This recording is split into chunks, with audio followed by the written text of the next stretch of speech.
This is the Cliff Yates Show. Personal growth, motivation, inspiration, and philosophies for a great life. Hey everybody, welcome to the Cliff Yates Show. You are in the right place. And once again, I'm honored. And after talking to this gentleman a couple of minutes before the show, definitely a new friend and a kindred spirit. This guy, fellow police officer like myself, another one who loved the streets like me, another one who doesn't mind standing up. And then this guy, number one, courageous. He's doing what I think we all should be doing, and that's standing up for American values. And he's on the front line every day, an hour a day on his show, Rants with Izzo. Rants with Izzo, and I'm going to give you the links in the description of the YouTube channel and also the podcast platforms. But I'm so honored to have you on the show, Mr. Dominick Izzo. Thanks, brother. I appreciate you having me. Thank you. Yeah, so fellow police officer, and in your book, Before the Badge, I think everybody needs to get this book, whether you want to be a cop or not, because it kind of takes you behind the yellow tape as to what it's like to be a police officer, not only back in the day, but now today with what's going on. No idea why anybody would want to be a cop today, but we still need you, and why not just go ahead and do it? Ugh. Yeah. I mean, I don't understand it either, because I mean, back in the day, it was something you were proud of and you announced to your family and your friends. And yeah, you were agreeing to put your life on the line for people unknown to you, but you were also honored by people. People thank you for your service. And I mean, it still happens today. The media blows this out of proportion. Predominantly, people support the police, and the magnification of the negativity is what's driving it.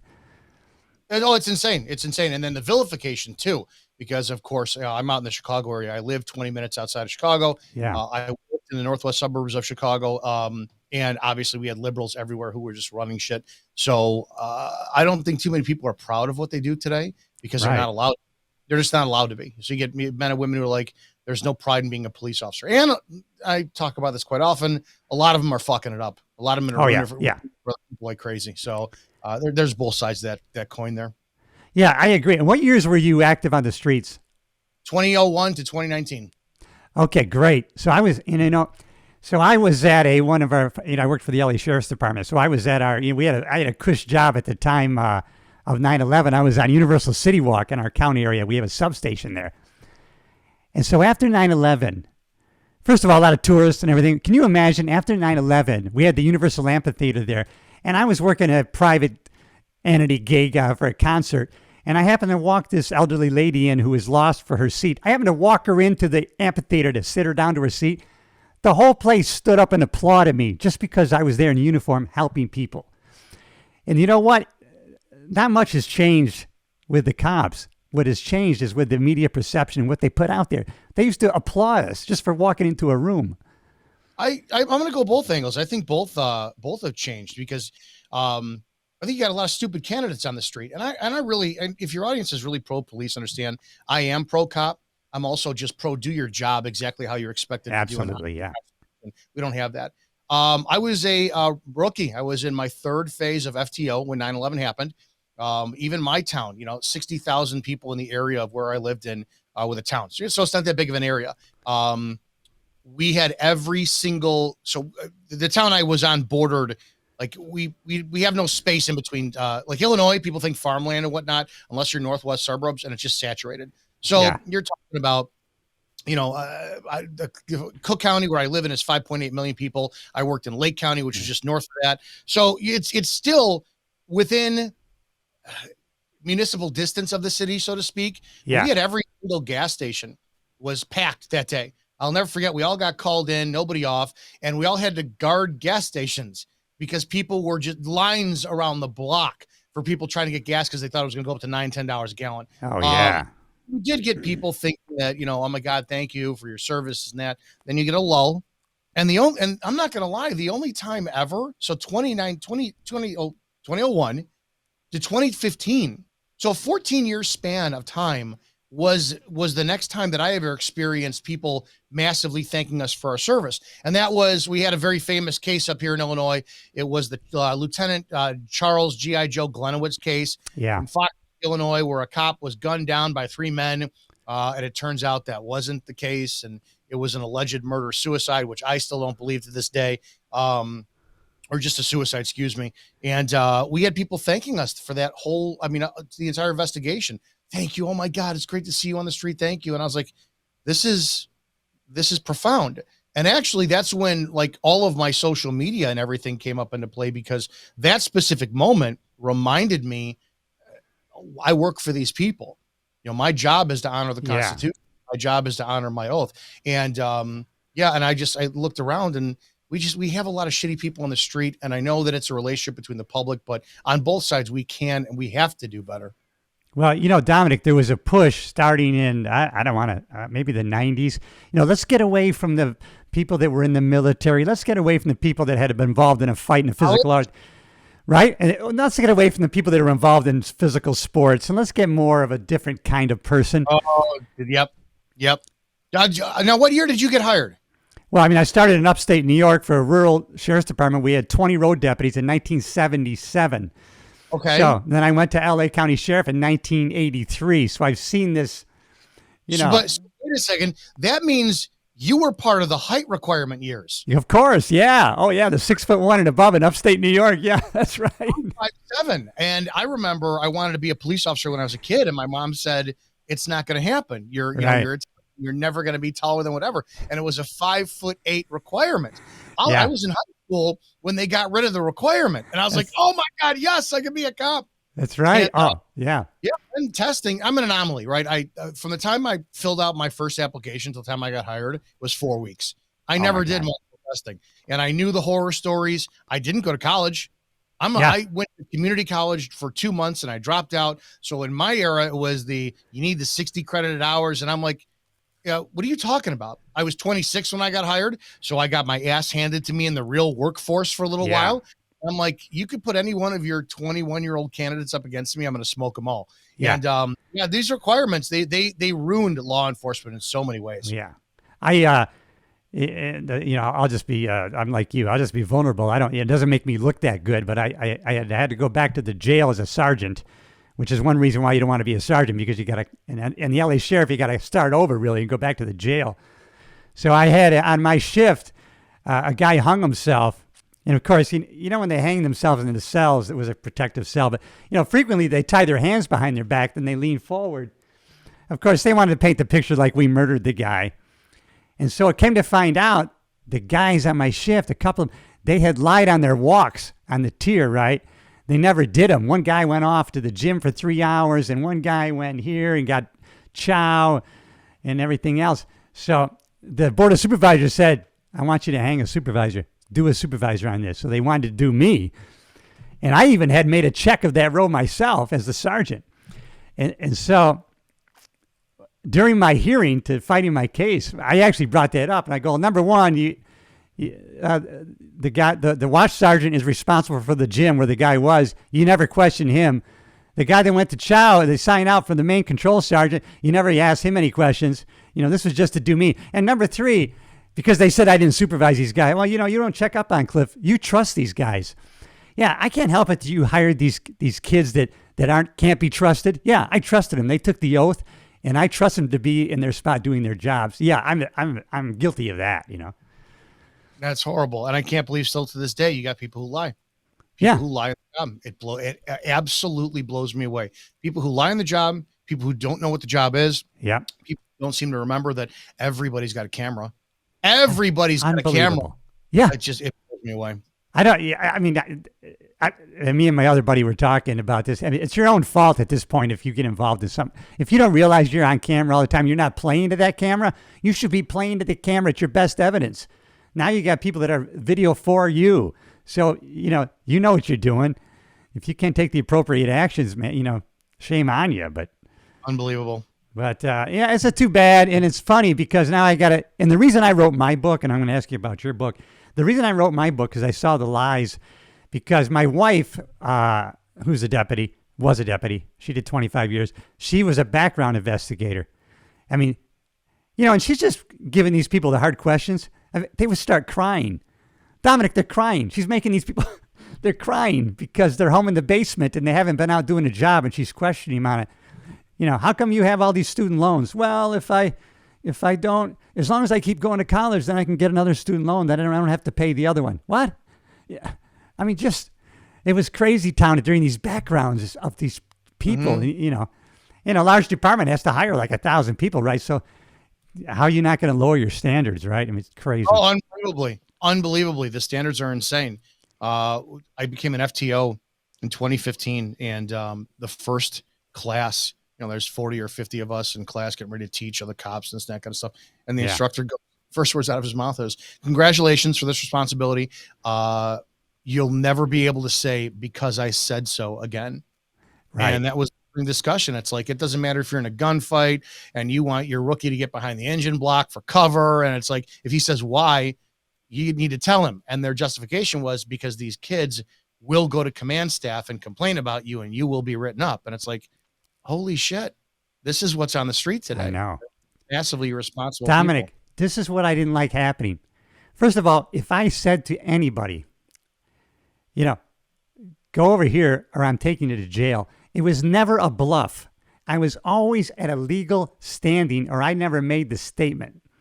So I had these young deputies working for me, and we had this, they want us clearing out Union Station at night. I go, well, it's open to the public. I mean, there's a business. We really can't do that. Hey, Sarge, I'm just going to go over there and tell those people to get out of there. I'll clear them out. Yeah, I know, but what if they tell you to pound sand? Where are you going to go? You don't have any legal standing. You're going to bluff them. And so then if they say no, you're going to turn and walk away. And now the next time they're going to tell me that, and they're going to get their ass kicked because you've set that up. And I just couldn't stand that. But they were kind of teaching that stuff like, well, you know what? Just ask somebody for their license, And I remember the training. Well, what if they say no? Well, then, you're out of luck. So I'm bluffing. I'm not going to ask somebody for their license unless I have a legal reason to do that. The amount of cops who don't know what their job is, it really should terrify you. Now, I fall into a lot of, right? I took some time off, and then when I went back to the department, I had to take a constitution test. So I went to a class where it was a week-long Fourth Amendment class. It was taught by a former Secret Service agent on Jimmy Carter's detail. So if anybody ever takes law enforcement classes for cops, it's 8 to 5 is what it's scheduled, but 3:30 comes, the instructor always lets you out, right? And if it's Friday, that's fine. This guy kept us to 5:15, 5:30 every day, and on Friday was 6 o'clock. It was no joke. So it was not the typical instructor. I don't test well. My certification was at stake, all this crap. And I'm like, all right, so I'm going to pay attention, took notes. 40 cops in this class, patrol officers, lieutenants, sergeants, this and that. He sends me an email, and I've had this email framed where he congratulated me. Out of the entire class, I was the only police officer to score 100%. Wow. I put it up right. I put it up online and I'm boasting. And a buddy of mine who's a cop says I'm not impressed. And I'm like, what the fuck? And he goes, think about it. Every single cop in that class should have gotten 100%. It's the Constitution and it's the law that they enforce. And I'm like, oh my God, he's 100% right. I went to a use of force instructor class with the top use of force instructor for the nation, who actually happens to be in our state. And he sits there in a class again. It's another week-long class. And he opens up with, how many of you have ever used the phrase, shut your mouth or you're about to go in handcuffs? Every one of us popped our hand right in the air. Of course. He goes, congratulations, you just violated somebody's First Amendment right. We're like, holy shit, are we stupid? And I started to sit there and change the way that I viewed stuff, right? Because thank God, I don't in my career, I don't ever recall slapping the cuffs off of somebody who was mouthy. I understood disorderly conduct very well. I couldn't stand that, catch all that bullshit. But think about it. If you show up on a scene and a guy puts a gun down after pumping 5 rounds into his wife, and he says, and he's got the gun in his hands, you see it, drops it on the ground. He goes, hey, I want a cheeseburger. And you go, shut your mouth. You're about to get arrested. And he goes, I said I want a cheeseburger. Then you wind up cuffing him. You're going to be in court. And the defense attorney is going to read that whole back to you and go, well, did you arrest him because you saw him kill his wife or because he spoke after you gave him the order not to? So I started to put these things up online. And this is kind of where the book came from. Was I was so embarrassed of law enforcement with my own contributions, where I put up a question one day. And I had said, how many of you write a citation based off of the driver's attitude? The amount of cops who commented, Absolutely, I do. I want their behavior corrected 100%. If I walk up to a car and she gives me attitude, she's getting every offense possible. And I started commenting, do you have any idea how fucking dumb Yeah, all of you are putting this in writing for exactly. any, you are violating people's rights. And oh my God, the amount of offended cops. Well, it's our job to wind up correcting their behavior. No, it's not. Not. No, That's that's just right. your job is to document what you observed. Unbelievable. And I just started looking at it like came into that same thing during COVID, where I started Yeah, criticizing cops who were enforcing mask mandates and the amount of cops who blocked me. So, well, you're not a cop anymore. You don't know what it's like to have to provide for your family. And I went, congratulations, you pieces of shit are willingly violating your oath to keep a correct. paycheck. You're the new domestic terrorist. So it sucks. And I know that your audience is pro cop. I am. But the problem is I don't know where we went wrong to where cops don't know what their job is. They don't know what the Constitution is. And they are willing to wind up compromising their morals and their Yeah. integrity for the paycheck. Well, I definitely want to be pro-truth, and I was one of my other retired partners. He brought the same thing to me because I made some kind of pro-cop statement. He goes, "Well, look what they're doing. You got guys out here. They're writing a cite to a guy who's on a surfboard." And would you ever write that ticket, Cliff? Come on. Would you have ever agreed to do that, to be weaponized for political reasons? And the answer is no, because I wouldn't have never have done that. But yeah. But of course, I never followed the rules anyways. But Well, I know I did stupid shit. Oh God, that's why, what happened to me is I went from a yes man, yes sir, to, oh my God, wait a second, what chief wants is wrong. And that fucking cost me my career. yeah, yeah, And I'm sure I did that shit, right? I'm sure that I punished people with FU tickets. I'm sure that yeah. I leveraged disorderly conduct to my to my favor. I'm sure I did. I think I wrote about this in the book, and I was talking to somebody about one of my cousins about this the other day. You aim to please as a cop, and I was released on my own. I was sent to midnights. I wanted afternoons instead because we worked 8-hour shifts, and I didn't want midnights. I wanted afternoons. I love That's midnights. I'm a midnight guy. Yeah. Oh, dude, midnight's when you get older. No, that's what you want. Keep away from day shift. Keep away from afternoons. Go on midnights. That's it. Dude, the world is your toilet. Literally, you don't ever have to go anywhere to piss, and then the command staff is nowhere near you. But I didn't. I wanted the action. So Yeah. I remember I wanted my stats up high, and I never. And, I'm 3 months on my own, and I remember it's 5:40 in the morning. And I get 6:40 in the morning, and my shift ends at 7. And I'm like, ooh, there's a guy in front of me. He comes up in the computer as expired driver's license. I can get a stop, and I looked at the date, and it was actually over 6 months, so it was no valid. Hey, I can write this, get an hour of overtime, right? And then show the command staff that I'm willing to stretch out my time off to be a company man.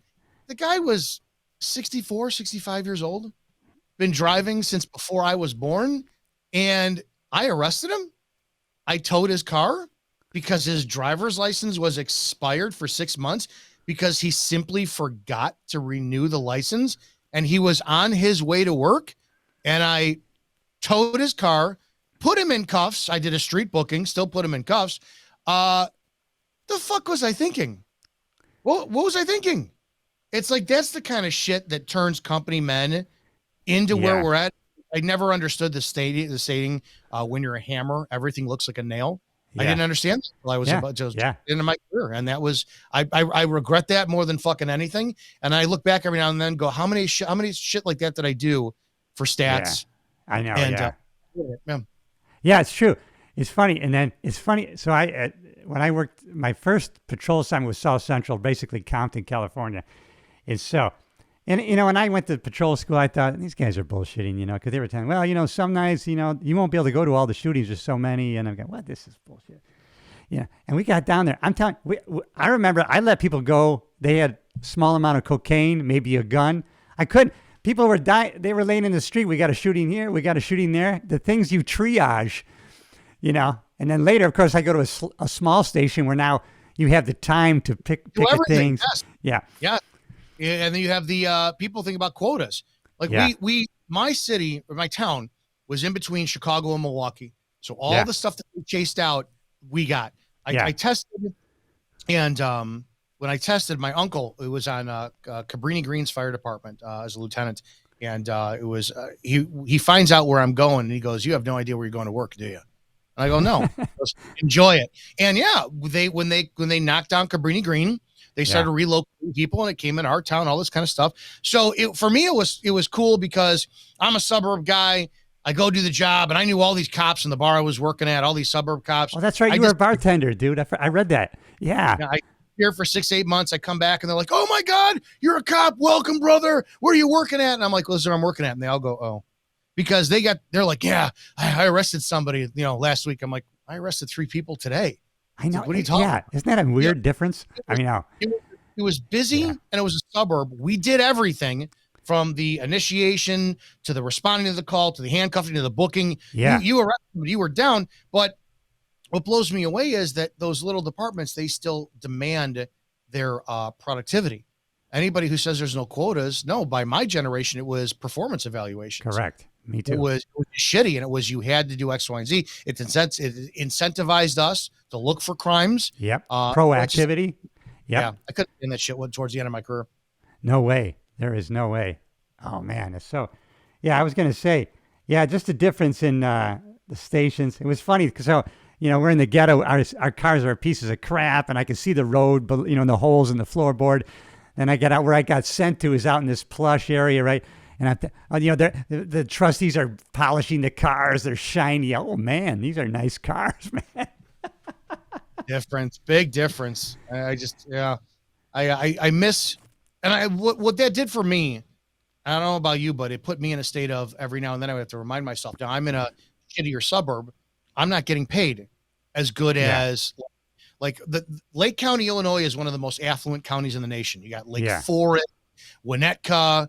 That's where the Chicago Bears and Bulls wind up living in those towns, $1 million homes. But we have also the Fox Lakes, Round Lakes, Waukegans, and the shittier areas. And we used to say that, the old style beer toothbrush. They used to say there was a giant old style can buried underneath the water tower in my town that attracted a certain amount of people. But the running joke is where was the toothbrush invented? And we say, Round Lake area, because if it was invented anywhere else, it would be called a teeth brush. So you had your demographic, high Hispanic culture, high black culture that was moved from Milwaukee and Chicago. And then you had your white hillbillies who had been there since the inception of the town that, maybe they were a little bit dueling banjos. And I had to remind myself, you're making probably 4 times less of what like a Lake Forest, maybe now you're making probably less of what a Lake Forest cops, but you're making 4 times of what these residents are making. Yeah. It's like, I never wanted to look at myself better than these people. And it sucked. It really sucked because I started to feel the guilt of, and the awareness, and maybe it was just age, but holy shit, does this guy really need to be arrested who's walking down the street drunk, 2:00 in the morning, screaming at the top? Fucking put him in the car, take him home. Yeah. But then liability, wait, why didn't you take him over to the jail? Why'd you take him home? Write a report on that, because what if he tripped and fell down his stairs and broke his neck and died? Now we're liable. You can't win anything. You cannot. You are put in no-win situations. And I want to go to this. I just reminded by something you said. Because especially with this systemic racism BS that got into my head while I wrote the book too. First of all, I'm in the LA Sheriff's Department. The sheriff's number one criteria for a time that I worked for, Lee Bach, he wanted the department to reflect the demographics of LA County. Our department was 65% Hispanic, about 12% white, maybe 4 or 5% black, and 3% other. We were the minority in that department, and that's the way to say it could not exist. Systemic racism could not exist within that department. We had a black peace officers association, Dominic. They allowed that. I mean, come on. I ran for Cook County Sheriff out here in Chicago in 2018. I saw that. Yeah. That's Chicago area, Cook County, second largest county in the nation. Yeah. Saw firsthand the just how corrupt politics are. We don't even have Republicans here. This county, this whole state is for shit. And I saw, there is systemic racism in law enforcement. And I went, oh my God, there 100% is, but it's not at the level that people think it is. Correct. Correct. That's right. I got interviewed by a couple liberal, like the Young Turks had me on. And I actually had Cenk agreeing with me by the end of the show. He was blown away, where I had said, you take the blacks are still farmed for their political vote, and they're milked like crazy for everything they possibly can in a Democrat-run city. And I said, what you do is you pump out a child every generation. You destroy the family by keeping these kids uneducated like crazy. School systems broken. You destroy their neighborhoods with gang violence, and then the number one most profitable business in a black urban neighborhood is going to be the liquor store. So you start them off on booze at an early age, kill their brain cells, maybe even do fetal alcohol syndrome, whatever you want. The kid has no chance to begin with. Mom's got 5 kids from 4 different men. She's got to have two part-time jobs. So now you got 5 kids or 5 people living in a 2-bedroom apartment in Chicago with the humidity in the summer with no AC. 15-year-old is watching them. 15-year-old has got the male hormone testosterone's going all over the place. Then you got the gangs who are recruiting them. You do all this shit, and then you make it a lose-lose for them for when they go to jail. Now all of a sudden, we have to have programs, right? Let's keep this going. We want programs because the Democrats, they lost their position in the last election. So now we have 300 people who are out of jobs. Oh, I know. Let's create a chess program for the jail. Let's create a yoga program for the jail. We're going to need people to direct this, right? Oh, so that means we're going to have jobs. Well, we need bodies in the jail then to keep those jobs justified, because that's what we have to have. Yeah. And then if I'm an enterprising, I don't care, toothbrush manufacturer, I want to contract, Podunk Town, USA, and they've got a county jail that can house 500, or do I want Cook County that can house 10,000? I want Cook County. I'm going to get that contract. Well, now that has to happen, you're going to need more bodies in the jail to make sure that those toothbrushes, the uniforms, the food, the pillowcases, whatever it is all worth it. So they talk about this nonstop, where systemic racism, that's the system of racism. Yeah, that's correct. Yeah. You blame the street cop for the shit that you started. You want blacks in the jail to fund your bullshit. You're the ones who create this law that says, oh, can't cross the street and against the red lights, and then can't have cannabis on you. Cops just doing their job because they need stats. Hey, come here. All right, you got weed on you, slapping you in handcuffs, taking you, booking you. Now you're going to sit in jail for 2 weeks, perpetuate that bullshit, but you hate the cops because you just want the cops to look the other way and the shit you do. So, yeah, systemic racism exists, but it's always the cops who get the fucking blame. It's the courts, the jail. The courts, correct. Yeah. They never let me sentence anybody, so I can't see how that works. I had no part of that. Hey, let's go to... I never been brought this up, and now I feel I can talk with you about it, Dominic, just between you and me. Because, did you see the movie Sound of Freedom? No. Nope. The guy Tim Ballard down there. I don't know what your view is on the whole thing, but I think you worked in LA County and New York. Do you really need a movie to tell you about child sex trafficking? No. But it was funny that so there's Tim Ballard. I didn't realize he had a podcast. He just did an episode with Trump and Jim Caviezel. And so, here I was crying about, and I'll tell you in a minute. So he said, I viewed the movie with Trump, and then we had a meeting, and then these donors canceled their checks on me. I thought we were at least could be on the same page with child trafficking. I didn't think that was going to be politicized. Isn't that amazing? People are fucking scumbags. Yep. I told you off camera, my wife's Cuban, and, I grew up in the country where... Well, I grew up 60s and 70s, Dominic, where actually the Democratic guy back then would have been considered a right-wing, Kennedy he had his NRA card, right? So, we never paid attention to politics or asked anybody. That was not known. Oh, did you ever talk politics when you were younger? Never ask anybody. Getting ready to do your show, and I'm, jump in the shower, brushing my teeth, washing my face, all this stuff, and I'm going, man, I remember being a kid. Yeah. And my parents never talked politics. Never. And my dad was a cop too. So, when you started dating, you never asked somebody, are you a Democrat or Republican? You never did that. No. And that's your qualifying question. Oh, are we going to be friends? What side are you on? My wife is part of a bike group in California, and she got along with this gal. And she goes, we could be good friends. She goes, well, I don't know. Are you a Trumpster? Oh. Wow. Oh, that's going to depend on our friendship. So where I was getting at, so when I started dating my wife, Dominic, in 97, I'm meeting her father, right? And her father at age 50, he was allowed to sign up and to leave Cuba because he saw a picture of America. He was allowed to sign everything he owned over and bring my wife at age 6 over to America. He just wanted to be in America. Every time I saw him, he had an American flag on him somewhere. And I think he physically kissed the ground every day. And I was thinking, I should be that patriotic. That's what I was thinking. And then an election came up, and I go, I'm not voting, And my wife's going, what? You have a right to vote in this country. You got to vote. And so, yeah, you're right. I need to be, I was really taken a lead by her father, just because he was so, if he saw Ronald Reagan, he would tear up. And so I used to watch Trump on The Apprentice because I liked business and leadership. And I thought this is the best business school you could watch, right? Mm-hmm. And I really loved the show. So then all of a sudden Trump announces, he's pro-police and this. And I'm thinking, hey, man, I like this guy. This is great. He'll never win, but it's who I like. And so he gets elected. And of course, I had a book. I did stand-up comedy for 30 years plus my cop job. And so, I had to have a presence on social media and, promote the book. So we always documented what we were doing, and we never put it in people's faces. But so we went to the inauguration. I mean, you think we would have shot people in the back of the head by some of these people that we knew, right? Dominic, I couldn't believe it.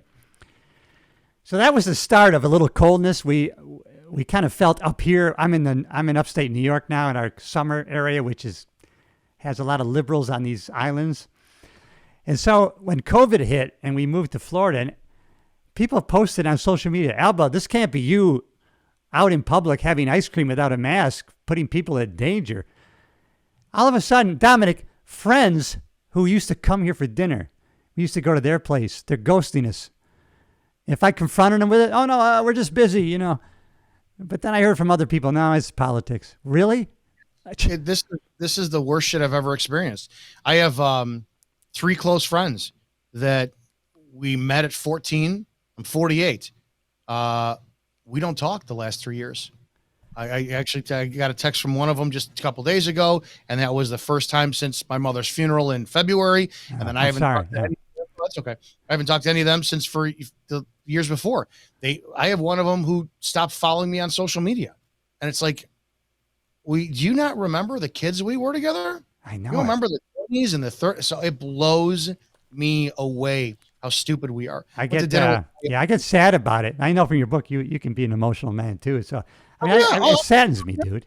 Yeah, I went to dinner with my cousin last night and her husband, and he's awesome. I know him, and we were talking about another cousin of ours who's in from the West Coast, and I make a comment, oh, she's a liberal, and it doesn't bother me. Right. I couldn't care less. Exactly. And he goes, well, yeah, I'm a liberal too. And I'm like, I don't care if you're a liberal. It doesn't bother me. Here's my view. Ready? Biden sucks. Done. Yeah. No, it only bothers them.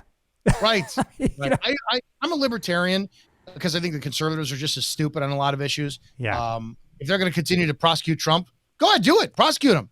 But also you better start prosecuting Biden and then Clinton and then everybody else as well too.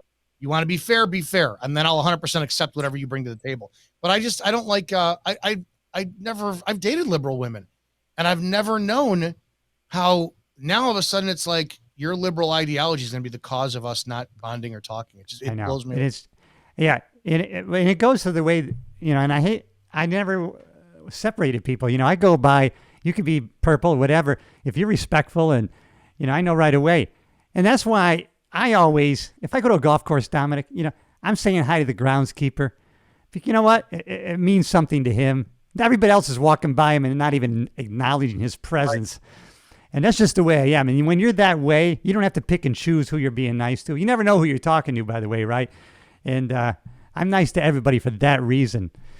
But, if you have to pick and choose and you're doing it because of their status somewhere, I don't know. I'm kind of a novice on the Bible, but it basically says that you shouldn't be picking and choosing who, the people who came in the back row should be put in the seat of prominence before anybody else, Bottom line, I don't know about you, but I knew that in an early age too in my career. It's like I was never a piece of shit to people because I could easily see treating somebody like garbage, and then the day I get shot or stabbed or hit by a car, and all it takes is for somebody to key up my mic and say, hey, come over here, guy, this cop needs help.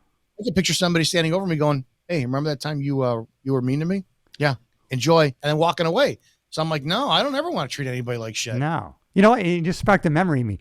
So Dominic, knowing the politics, we had 20 patrol stations. So I had a guy come to me, the sheriff's aide. Hey, Cliff, the the sheriffs have, he's raising money for the Rose Parade. He's going to have a float.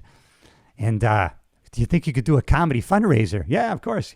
Can you do it there in West Hollywood? Because, the captain of West Hollywood, he's supporting somebody else, and nobody in the station is supporting the sheriff's, float. And I was like, I told him, I go, hey, Jim, I don't know who hates who. I don't know who's on which side. All of a sudden, why are you talking? They're against the I don't know that. I'm doing my job here.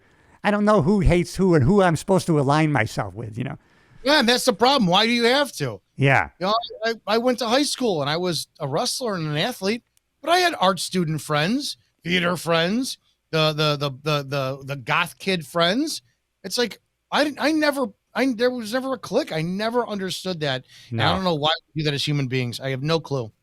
Yeah, I don't. And so let me ask you about this, because I accepted Christ as my Lord and Savior back in '85 or whatever. But I have to say that was just checking the box. I really wasn't living.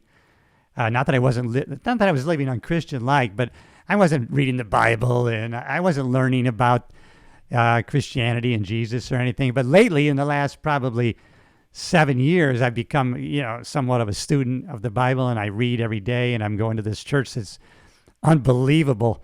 As far as their values, American values are concerned, compared to California. And I say California, I never realized until I got out of there. But how about you? You seem to be really following Jesus Christ. And you said something the other day on one of your shows that basically what's great about following Jesus and these hypocritical Christians is that, hey, we're following Jesus, a God, instead of a human, instead of a man. I fucking hate Christians. I'm not a Christian, and I tell people this, and I made that public statement last week or the week ago. Yeah, I was raised Catholic. I went to Catholic school. I'm Italian, firstborn son, and all 8 years. I thought I wanted to be a priest, and then I went to high school, and I was like, "Ooh, girls! Wow, I don't know, screw this priest stuff." Lost my faith for a long time. Just didn't know what God was, and I went down every rabbit hole of maybe God's just a spiritual being and blah blah blah blah. And then in 2013, I had the pavement pulled out from underneath my feet, and I went, okay, no, this is God, and God is the Father. And I tell the story. That's true. Yeah. All the time where it's like I was going through a breakup, and I was career-wise, unless it was one of the years that I wasn't a cop because I took some time off. They have no idea what I was thinking about doing, and blah blah blah. And I was taking the garbage outside. It was like 9:00 at night. It was June 2013, and I just dropped to my knees, and it felt like I was pulled to my knees, and I'm like, holy shit, what is this? Couldn't get up. I felt like I had a ton of hands on me, just pulling me down, and I'm like, nah, I'm a strong motherfucker. Couldn't get up, and I sat there, and it was every moment before my life where I ever thought about God leading the way. I was always like, I'm so uncomfortable thinking that some imaginary man in the sky or invisible man in the sky is going to pull my strings. In that moment, I went, I surrender. You got me. Yep. I surrender. I can't tell you it was, and people keep telling me, oh no, it was just the efforts of your hard work throughout the years. This and that. Everything changed. My business increased within a matter of months, went back to law enforcement, health got better. I found a healthy relationship at the time, all this shit. I'm like, all right, this is God. Then, I wasn't really serious about Bible study, but I checked the box, right? Okay, fine, whatever. 2021, I said, I got to get serious about this stuff because everything else that I do, I study, right? Doesn't matter if it's martial arts or law enforcement or whatever. Right, I got to study this stuff. And I'm like, well, why am I not studying the Bible? Just because I know Matthew, Mark, Luke, and John, a couple stories. I had an affair with a woman who was, she wasn't divorced yet. And I went, okay, I gotta find this out. I became friends with, Pastor James McDonald, who's out here in the Chicago area. And he's another one who started a big church, and then the church vilified him. And oh my God, he used to be on Man Cow, Mueller's show. Yes, I know who you're talking about. Yeah, they go after him, man. Man Cow said that he tried to order a hit on somebody. James was just arrested in Arizona for allegedly attacking a woman, which apparently the charges are going to be dropped because it was a lie. And so he's been under the gun like crazy, but I've never seen anybody who doesn't fluff. And he was like immediately like an old high school wrestling coach of mine, where it was like, this is how this is done. Correct. And I'm like, okay. So yeah, I started cracking open the Bible. I go to a Saturday Bible study that he runs. His son opened a church out here. I started going there. I actually, again, they wanted a commitment from those of us who are like founding congregation of the church to start being more involved in it. That made me uncomfortable. Like, I don't want to do this. I know. I just like to sit there and do whatever. And he knew that I'd been baptized as an infant, but not as an adult. Yeah. It's February 2nd last year, 7 degrees outside. And, Luke McDonald, the pastor of the church, goes, well, all right, just reminding, we all got to be baptized if you're going to be part of this leadership. And he goes, Dominic. And I'm like, F it, let's do it right now. They filled up the tub, jeans and all. I get in, get baptized. I drove home freezing in icicle jeans and stuff like that. But I don't go to church right now because what I don't like is I don't like being there and having people come up. And I said this, they asked me, well, you haven't been to church in months. Why are you not going? And I said, because I don't like sitting there and having people walk up to me and go, dude, you are so right about what you said about Biden the other day. Yeah. Oh my God, love your social media. And I've had to tell people, I am not here for that. I'm here to worship. Yeah. There are some incredible liberal people here who know the Bible better than I do. They worship better than I do. I don't ever want them looking at me and thinking that I judge them in a way. So I just stopped going. And then I started talking too about Christian hypocrisy, and it's really fucking deep. So I made it. It's deep. Yeah. I'm not a Christian. Yeah. I'm so well, I guess I call myself a Christian, but just because it depends on your definition. But I'm just surprised, dude, that these wonderful people, sometimes I just look at it. It doesn't affect me as far as how I'm going to behave, but I just find it amazing, Dominic, that this wonderful person who held the door for me.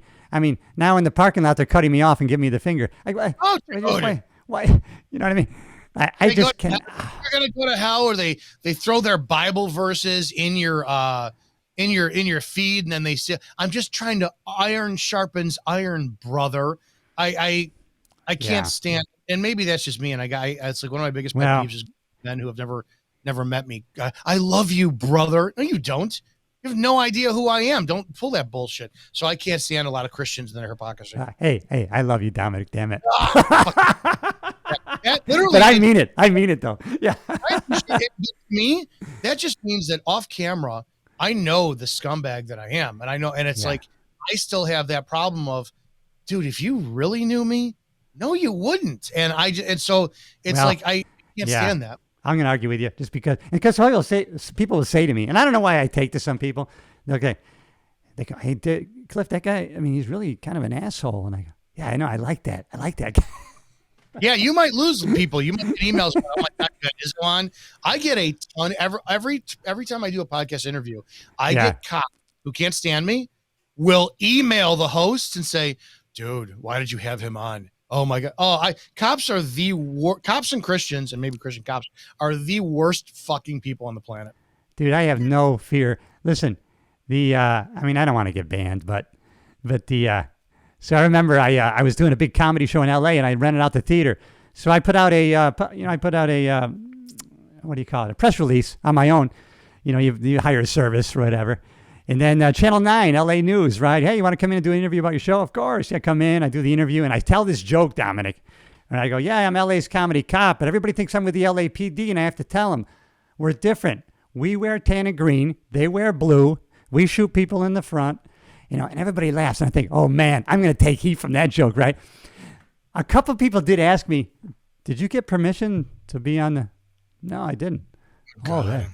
But I never heard from that. But they could have fired me for that. But, but they would have said, no, I'm not going to ask. Yeah.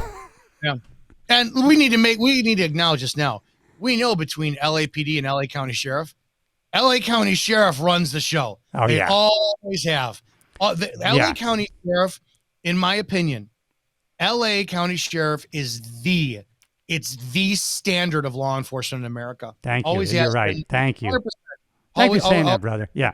And I don't blame LAPD, right? These guys are getting out of the academy, 21, they go right to patrol.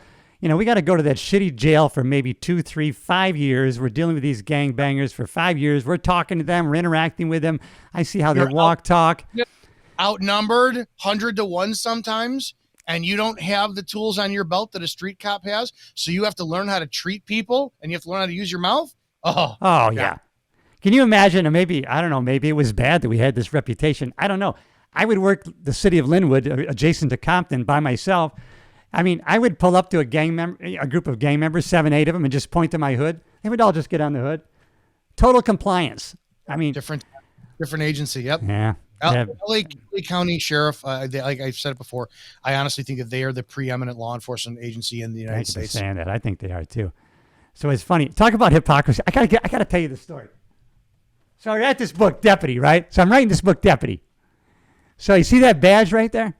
Yeah. So here I was, a sergeant for 30 years. Not a sergeant. I was on the department 30 years, sergeant for 10. Write the book. I get a cease and desist legal letter from the LA Sheriff's Department. You will cease immediately from displaying the copyrighted image of our badge on your book, or we will take legal action.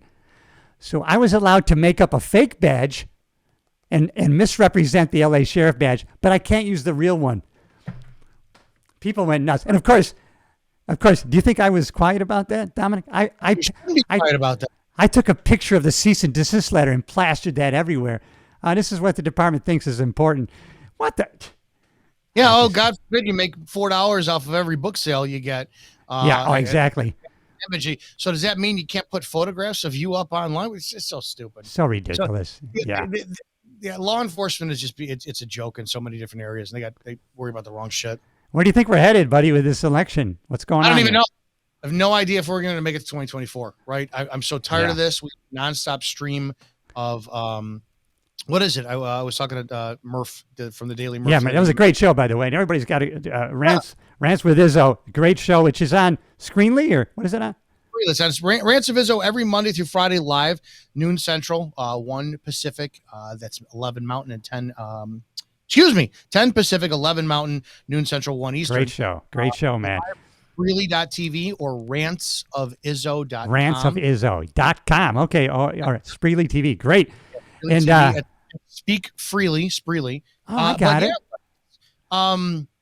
Murph had said black pilled, and I asked him what's black, and I guess I'm in that black pilled mentality where it's like, dude, nonstop. We have a nonstop stream of bullshit that gets pumped into our face every day, and it's like, what are you gonna do? Can't do anything about it. Do you know Jason Whitlock? That name's yeah, he's the yes, I do know who he is. Yes. Yeah, and so he has this guy on his show. Is Royce. He's like a former NFL, but this guy knows politics. Like, he studies, obviously, and he's so well spoken and on every issue. And Whitlock, and they were commenting on Jason Aldean's the video, and basically saying, how long do you think people were going to sit there and be called racist just because of the color of skin? For how long, and not do anything about it? How long are you going to punk people, and just say, oh, you're guilty because you're white? How long are people just going to, you know what I mean? I have no idea. I was surprised that more people haven't started swinging. I'm surprised that there haven't been more physical shit. I don't want it to happen, but I mean, we win a boycott for a Bud Light can. It's like, and now, and I was on another show the other day, and my views were disagreed with, where I said can't stand this fact of, we all boycott Dylan Mulvaney on a Bud Light can, and yay, we're preventing their woke ideologies from being further progressed. This and that. How many thousands of people are out of jobs now? It's like, yeah, I know. Sucks. The end results suck. Well, maybe the company will learn next time. To be honest, I can't stand where the nation is right now. I've never seen this in my entire life. I don't even know if we're going to make it to the 2024 election. And I don't know if I'm going to vote. I went through the list. I listened to Andy Frisella. And I love Andy Frisella. I listen to him all the time. Yeah, I got to go on his podcast last year. What? And, I was on an episode of his August 11th of 2022. Went down to the studio, did a podcast with him. Super nice guy. That First Form, and I'll plug him. That organization I've never seen a better run company in my life. I just believe in everything he says. It just goes along with everything that I think in my head.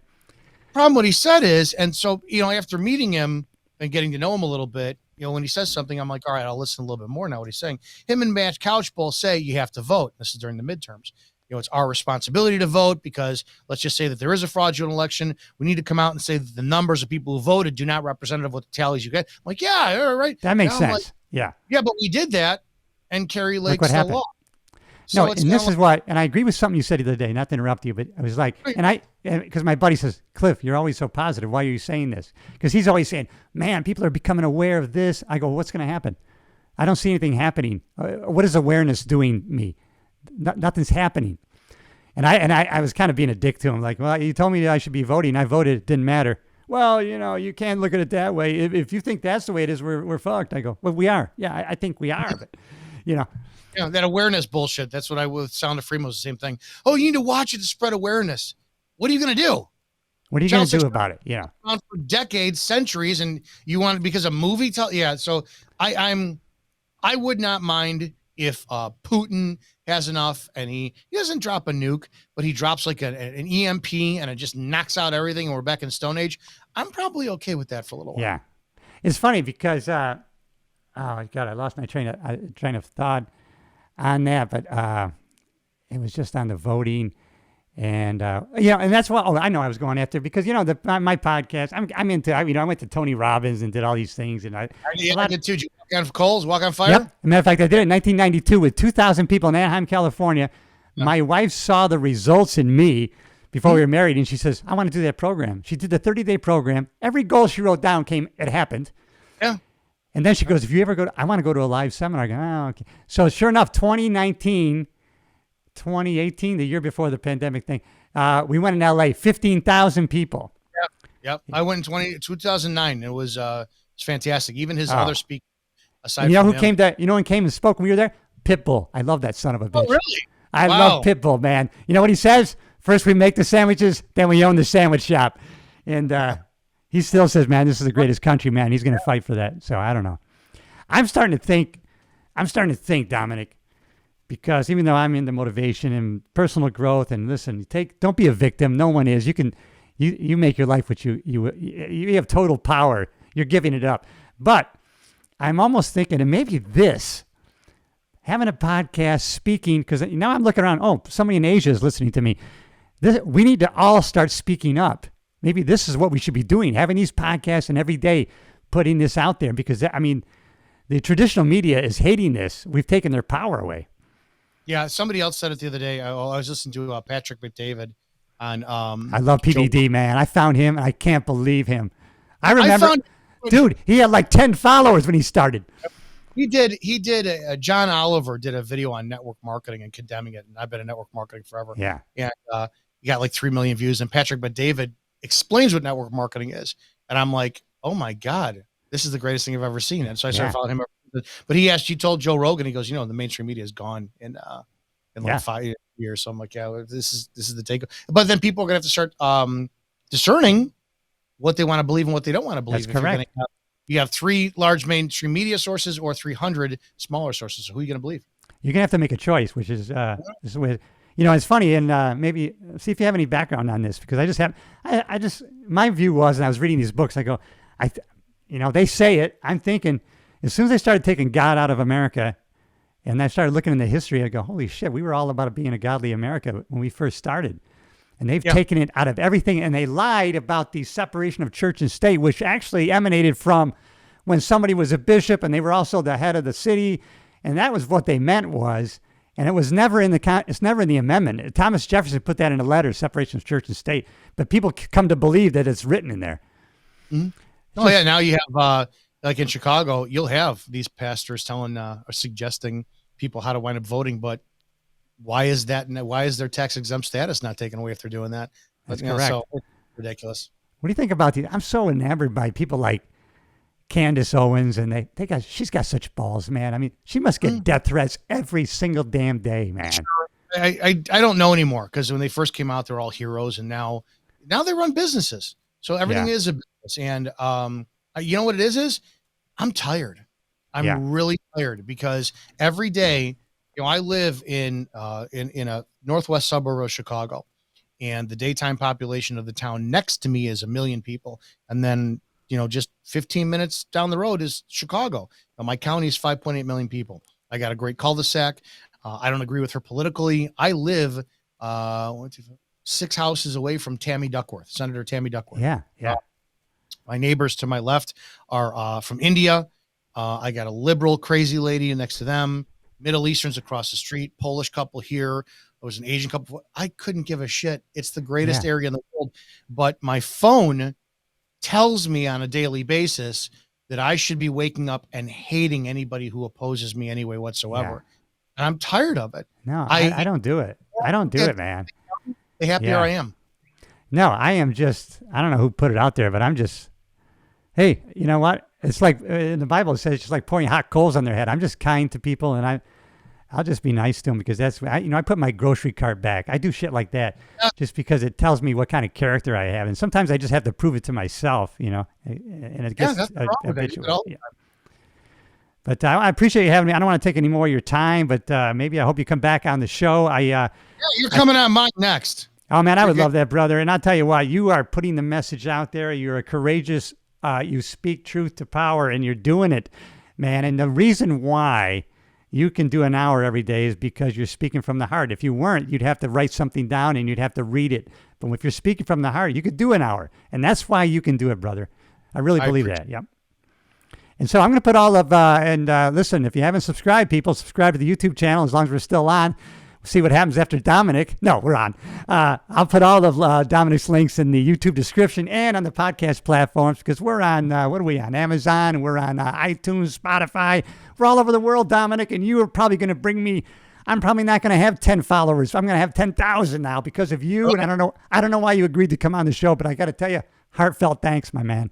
Of course, anything you need. Great. You got to come on mine next. We're going to talk about your schedule after this. Sounds good. Let's do a little debrief after the show, everybody. And thanks, everybody, for checking in.